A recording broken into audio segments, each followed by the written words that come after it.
Our guest is Randy Blach, the president CEO of CattleFax at the KLA meeting in Wichita.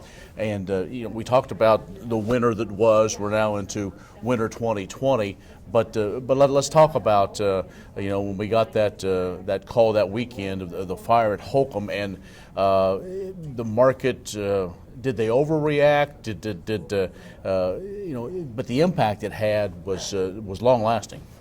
Well, it was, and I would tell you that I pulled our staff together and we analyzed the impact of the fire that Saturday and Sunday after the fires. We were starting to pull the facts. We could look at the numbers.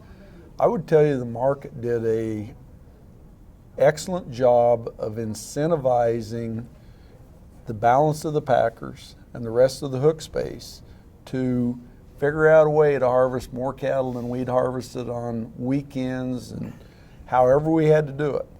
And the only way you do that is send an economic signal to figure it out, guys.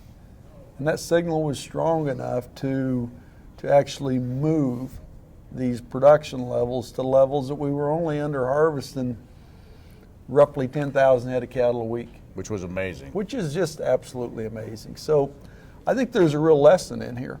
I think first of all, that is our Achilles heel in the industry. We don't have enough harvest capacity. If we run into an event like that, that's a big deal.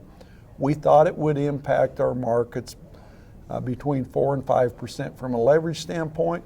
The actual number as of last week was 4.6%. So I think our analysts did a fantastic job of analyzing the impact of it. The plant's back online now. It'll crank up.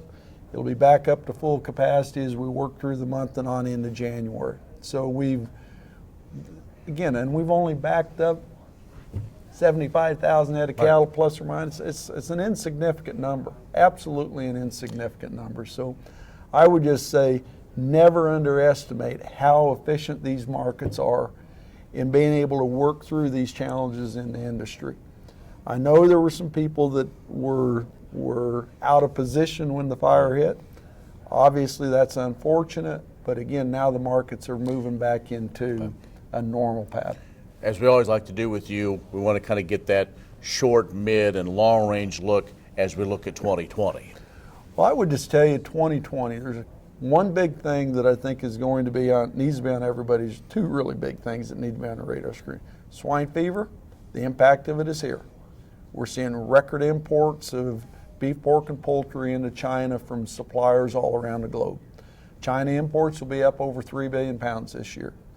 The U.S. doesn't have great access to China with anything other than pork. We just got poultry into that market, so that'll be a boost to us. We'll see whether we get a trade deal with China for beef that gives us expanded access. If that happens, that's a big deal.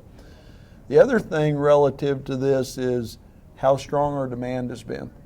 So we think demand has carried today. Domestic demand has really carried today through 2019. We think both domestic and export demand will be strong in 2020.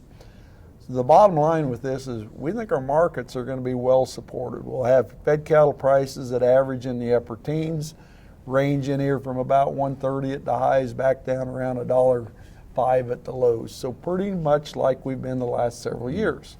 Maybe we can sneak a little time into the low 30s, but that's basically the range.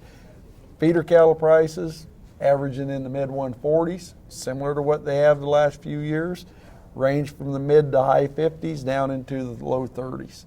And calf prices, very little change in here, averaging around in the mid 160s. So again, the cow-calf producer is still profitable, which is critical. We need to keep the cow-calf producers profitable. I believe we're going to keep the cow-calf industry in total profitable through the balance of the cycle.